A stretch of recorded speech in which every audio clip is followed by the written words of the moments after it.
Ahlan. Right now we're going to talk about a special group of words in Arabic called inna and its sisters. Inna wa akhawatiha in Arabic. You may have already studied another group of words, kana and its sisters, which function in a similar but not identical way in terms of how they dictate sentence structure and appropriate case endings in formal Arabic. Here are 6 of the sisters of inna that you might encounter. Inna itself is a particle that's kind of difficult to translate in English, and in fact often we don't, but it's usually added at the beginning of a sentence to draw the reader's attention to the importance of it. Sometimes if you read, for example, an old translation of an Arabic text, they will translate inna as verily or forsooth or something like that, but often these days inna is not necessarily even translated as a word into English from Arabic. It just doesn't have a function in English the way it does in Arabic. Ka'anna means as though or as if, when we're sort of saying that things seem to be a certain way. Li'anna is a word that you probably know because you've already been using it, and now we're going to learn a little more about its grammar and the ways that it affects formal sentences. Lakinna is a variant of lakin or walakin, which you already know, and its meaning is entirely synonymous. It just means but. La'alla can be used to express perhaps possibility or maybe a hope or a fear about something. You know, perhaps he's in his house. Perhaps I'll get to travel to Beirut this summer. And layta conveys a meaning of wishing for the impossible, kind of like if only in English. If only you were here. If only the ustadh hadn't made the test so long and hard. Things of that nature.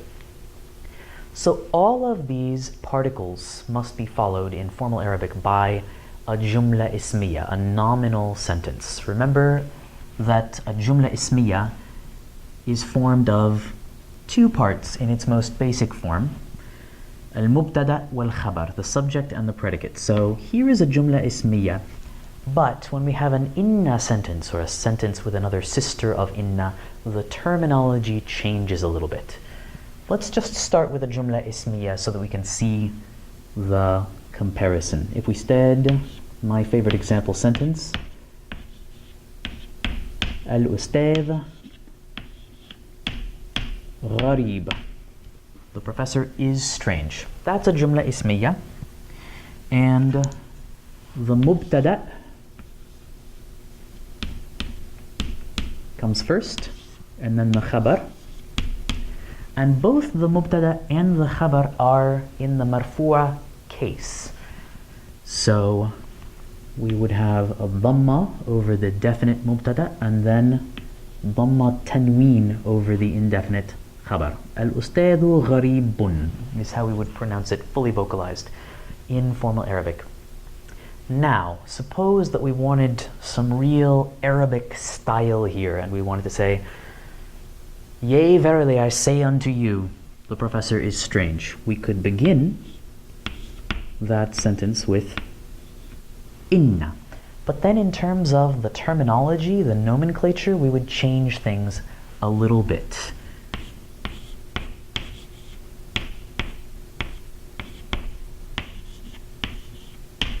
We still have the same words, it can still work. But instead of referring to the subject here as mubtada, we would refer to it as ism inna.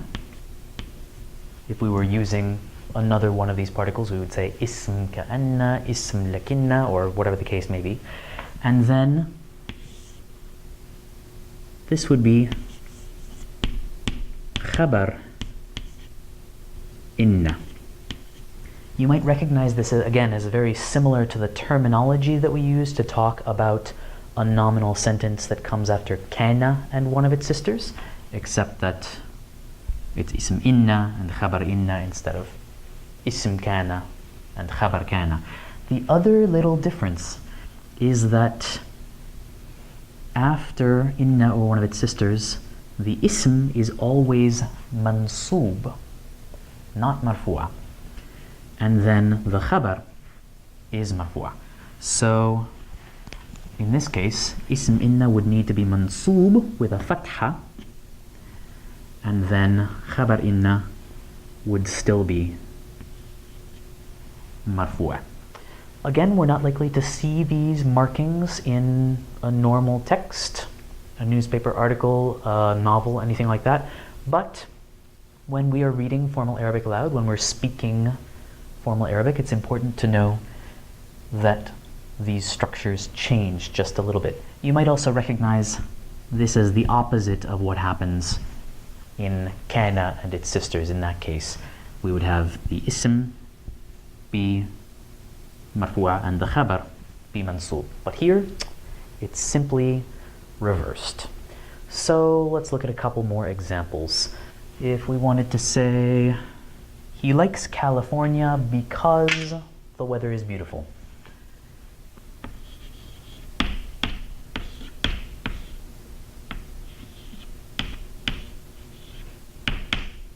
California.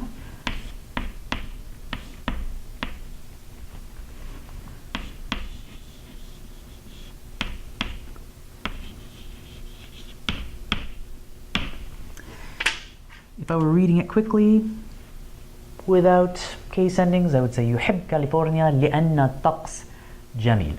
But here, we want the i'rab. Okay, we have what would be a jumla ismiya.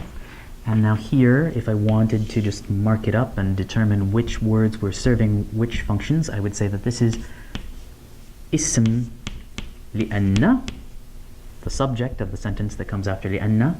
And then here is khabar لأن. And again, ism لأن is always going to be mansoob. So I'm going to add a fatha here. And then khabar لأن is marfu'a once again.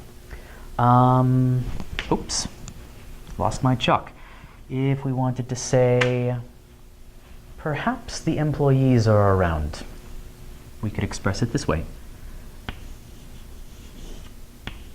لعل. Now here we need to think about the regular plural ending and the way it's going to change in mansoob. If it were marfu'a, we would say muwazzafun, but because ism la'alla needs to be mansoob, we would need to change that to muwazzafin. So we could say la'alla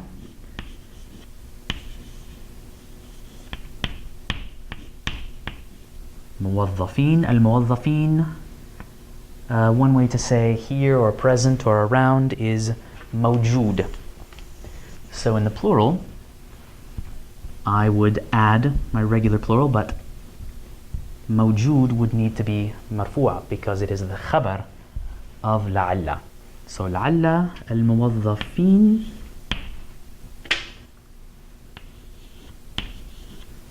mawjoodun, with my nice marfu'a ending there.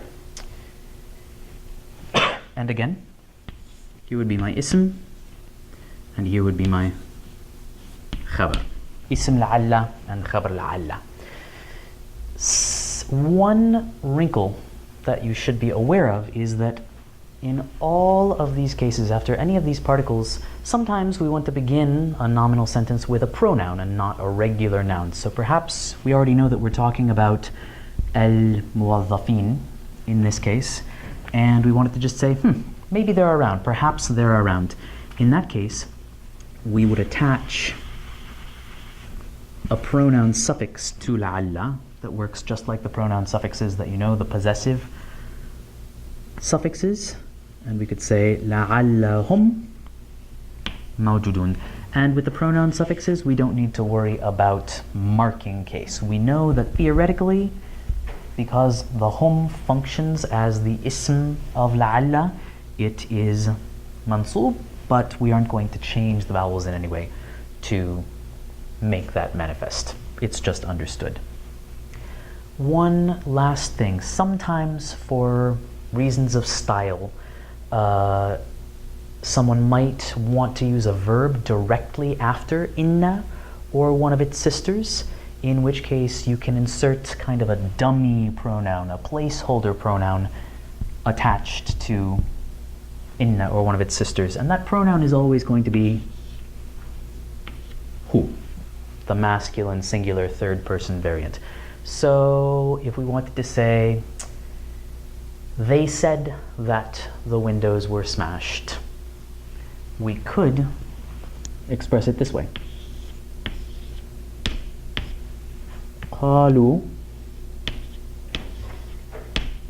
إنه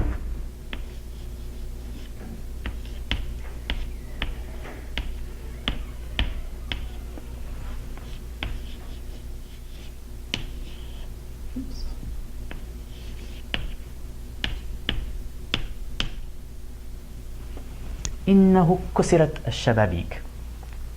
Now here we have a passive verb, and shababik is the subject of that passive verb. So this huwa doesn't refer to a specific grammatically masculine individual or object that smashed the windows. We just know that the windows were smashed, and we haven't attributed an actor to that action. So more than anything else, you should be prepared to encounter that in reading. If you're reading a text in Arabic and you see a ha there, it could refer to a huwa, that is the subject of a new sentence, or it could just be kind of a placeholder pronoun that lets the writer get straight to the verb that they consider the important part of the sentence. And that is inna and its sisters.